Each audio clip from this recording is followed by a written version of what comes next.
Hey, how's it going? And today we're just taking a quick look at Unreal Engine 5.7. I've been with Unreal Engine for a little while and, it's always changing. I can't keep up with it, really, honestly. It's crazy. So, this is for beginners just to show you how you can get started filming the third person character. I'm making this kind of fun and light.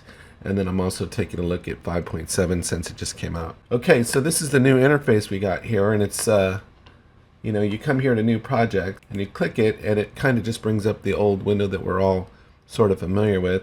But we go to games, and we'll just go to third person here. Now you have an option here to have a variant.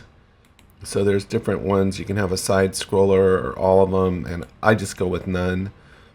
And then I'm just going to leave it called My Project 5, and you'll go create, and then this window eventually pops up. So I've been playing around with it, so sometimes it'll leave your old default settings. So what I'm going to do is just let's start on this so we're all starting in the same spot.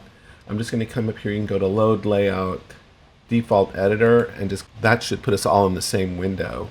I go to the content drawer here and we dock this in layout, and that used to be buggy and it wouldn't always dock, and now it docks just fine. So your window should look like this. Then what we're going to do is we're just going to go to the third person here where it says third person, and we go into blueprints. This is kind of the star of the show here, this BP third person. And it's ever evolving, ever changing, and they keep streamlining things, I think is what they're trying to do. And so this is a lot different from how it used to be. It's just all been kind of condensed into functions. So this move is now in a function and things like that. So everything is there. It's all just been kind of moved around and kind of streamlined a little bit. But this is what I wanted to show you, and this is just for having fun. So if we click here on this BP third person, we can change the skeletal mesh. Now there's two. There's a Manny, and I believe that's short for mannequin, and then there's Quinn, which is the female.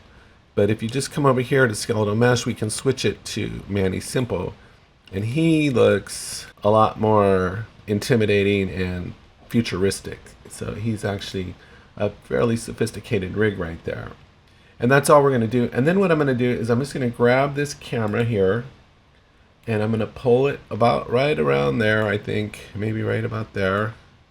And then we're just going to hit the space bar, click that control, and turn it 180 degrees. So we want it filming him running. So we'll do that.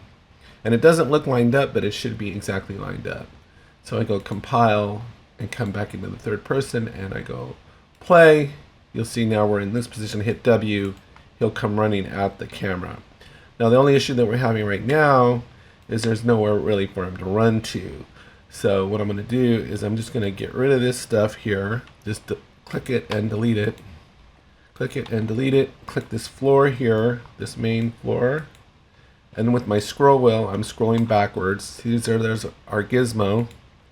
Whoops, click the floor, hit the space bar, and then we can drag this out and extend it like so. So we have some room for him to run. Then all we're going to do is we're going to come up here to Window, Cinematics, Take Recorder, and click that. And then this comes up. And I've done a lot of tutorials about this in the past, so you can look those up. But it needs a source, and the source is going to be our player. So I'll click this and I'll go to player like that, and I'll click that. Then I'll hit play, and then I'll click this red button, and it starts the take recorder, and it goes 3, 2, 1, and now I can film. So I'm just going to I'm hitting the right mouse button, and I'm hitting W, and here he goes running. So we're just going to get him. I can move the camera a little bit. It's kind of a cool little shot, right? Just right out of the box. It's pretty amazing. And we'll just stop right there. And then I'll hit escape. Now what this has done, and this is true with Unreal Engine, when you click one button, literally 10 plus things can happen. So in this case, it opens that into the sequencer. We're going to close that. And then it created this folder now called Cinematics. And I come in here, I double click there, and there is our scene right there. I double click this, and now it's recorded that scene. So make sure this button is clicked here, so we can see what we filmed. And if I simply hit play, it will play back. It should play back the scene here. Did I not? Oh, there we go. Sorry. There, it's clicked now. And there, it's playing back our scene. And if you want to render this out, all you have to do is hit escape. Let me hit stop here. We come up here to this little clapboard and click that. And we can just output this as an ABI file. And you don't have to use compression, but you can if you want. You can put it at the highest quality and then just go capture movie. And you've got a clip of a running robot just like that, just as simple as that. And so anyway, this was just a quick and light look at how to film with the Take Recorder in Unreal Engine 5.7. I hope you enjoyed it. Take care, and I'll talk to you next time.